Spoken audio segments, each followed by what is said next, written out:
2020 সাল থেকে 2025 সাল এই 5 বছর আমরা কোভিড যোদ্ধারা যুদ্ধ করে আসতেছি।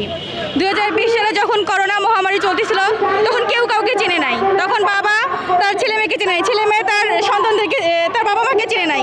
কিন্তু আমরা নিরপেক্ষভাবে আমরা এটা জেনে শুনে এই কাজে লিপ্ত হয়েছি যে আমরা জানি যে আমরা যখন এই কাজে লিপ্ত হয়েছি হয়তো আমরা নাও ফিরে আসতে পারি আমার ফ্যামিলির মাঝে, কিন্তু তারপরে আমরা ফ্যামিলির কথা চিন্তা না করে রাষ্ট্রের স্বার্থে আমরা চলে এসেছি করোনা মহামারীর যুদ্ধে যোদ্ধা হিসেবে এসেছি। কিন্তু আমরা জানি নাই যে আজকে রাষ্ট্র আমাদেরকে এইভাবে ছুঁড়ে ফেলে দেবে।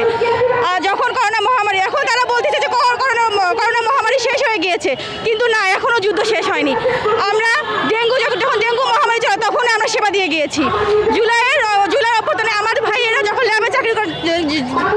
ল্যাবে কাজ করে তখন তারা বিভিন্ন ব্লাড কালেকশন করে আসছে এবং আমরাও তাদের সেবা দিয়ে এসেছি। আমরা যারা আইসিইউতে বর্তমান কর্মরত আছি, এখন আমাদের অভাবে আইসিইউ অফ হয়ে আছে। গরিব দুঃখীরা তারা কোনো ওয়ালটন আবারও মিলিনিয়ার অফারে ওয়ালটন ফ্রিজ কিনে আপনিও হয়ে যেতে পারেন মিলিয়নিয়ার। মিলিনিয়ার ছড়াছড়ি দেশ জুড়ে, এটা শুধু ওয়ালটনই পারে।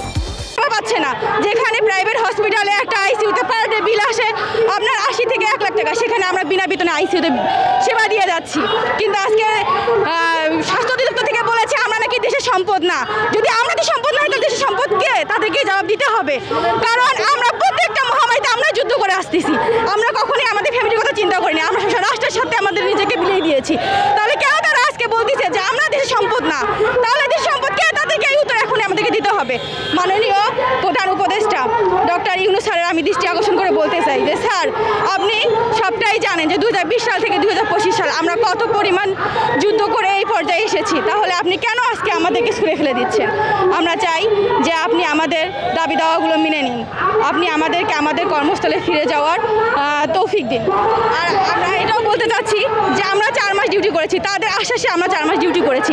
ডিউটি করার পর তারা আজকে বলতেছে যে আমরা জানুয়ারি থেকে নাকি অনুপস্থিত ছিলাম।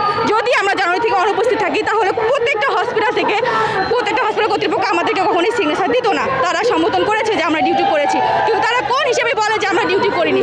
এসব জবাব তাদেরকে দিতে হবে এবং আমাদের দাবিটাও তাদেরকে মেনে নিতে হবে।